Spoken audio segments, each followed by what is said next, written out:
Hey everybody, Bones here, Bones Garage, just bringing you an update what's going on at the garage. So, Rochester carburetor, we have her all apart, we have all the parts laid out. This is the carburetor for this 1979 Chevy Bonanza we're working on, and it is coming out great. One thing I have to say, guys, if you don't know how to work on a Rochester carburetor, leave them alone. Send them out to somebody, let them do it. This carburetor was so screwed up by somebody else. It is amazing that the truck even ran. It was really lean at idle, and then as soon as you started to try and move, it got really rich. And that's because they had nothing adjusted correctly. So now that we have it all apart and I have that out of my system, if you know this truck and you worked on this carburetor, keep your hands off a carburetor. You have no idea what you're doing. Now, anyhow, so this is our top plate, or air horn as they call it. You remember before I showed you that they had none of the tubes here. They didn't have the feed tubes, nor did they have the emulsion tubes in. So the secondaries never were working.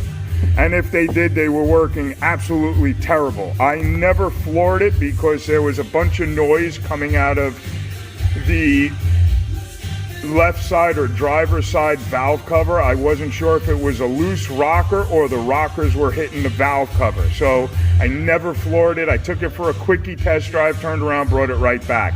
Didn't want to do any damage, like if there was a loose rocker, have a push rod pop out and then just destroy some things in the motor.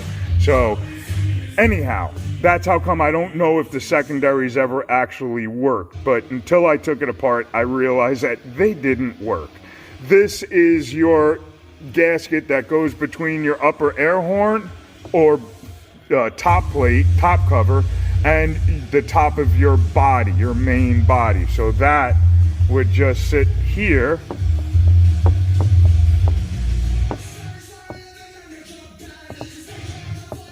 Like so. And then you just flip this over and put this on there.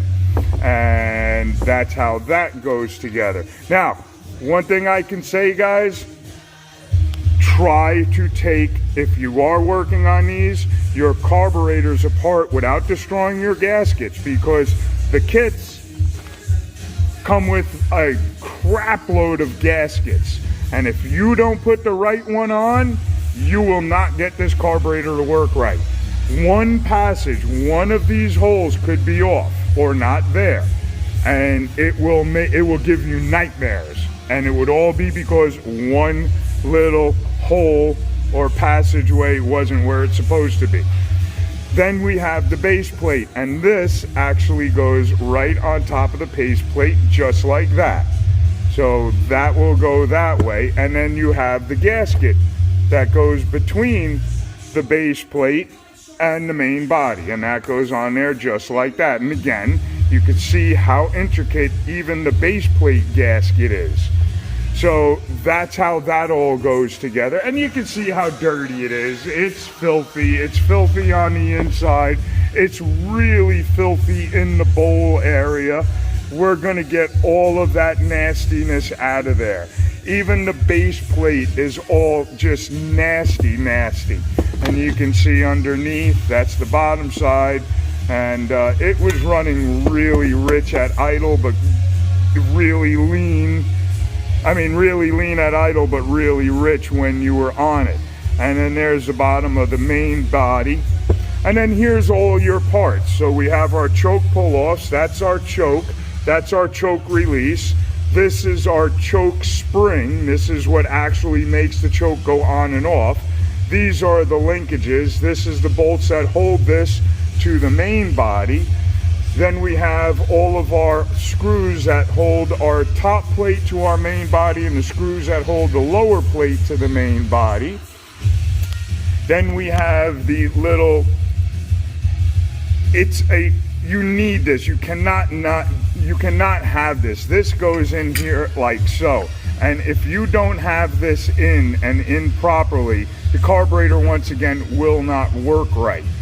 Then we have our metering rods, our primary metering rods, and our power valve. and the spring that controls it, because these work on vacuum and the vacuum pulls against the spring to pull the metering rods in and out. We have our secondary metering rods with the hanger. Now, metering rods come in all different sizes. Your tips will be one side, your middle section will be another side, and then the tops will be another size. Same thing with the primary metering rods. Also, your hangers come in different sizes, different lengths on how far down these sit inside the bowl for your secondaries into the jets. Then we have our splash guard, which this is our needle and our seat.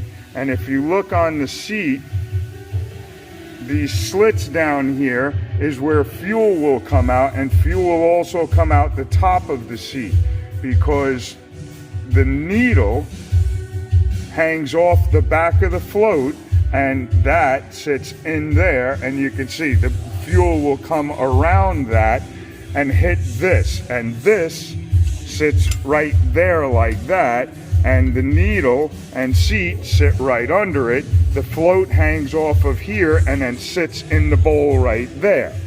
And again, I'm gonna try and make a video of me putting this all back together. They're PIA to put together, but once you see it, it makes life so much easier if you ever have to do that. Then we have our primary jets, which the metering rods sit inside of, and those sit right there, 1, 2. And then we have our idle air fuel mixture screws, and they're once again little needles, our filter housing, and our actual float. So there's a few of the, oh, and we can't forget the accelerator pump and the accelerator pump spring, which is right here. That is your accelerator pump spring, and your accelerator pump and the spring sit right in this little bowl right there. And as you push on the pedal, pushes it down, creates pressure. The pressure pushes the fuel through here, goes by the check ball, and then goes up this alley and this galley, and then from there goes into your top plate to come out through here, and then this here will suck the fuel out from down here into here, mixing it with air. Yes, there's a lot to know about these carburetors, and there's a lot of passages everywhere. Each passage has something to do. So there you go, guys. That's what she looks like. I'll talk to you real soon. Have fun. Okay, bye.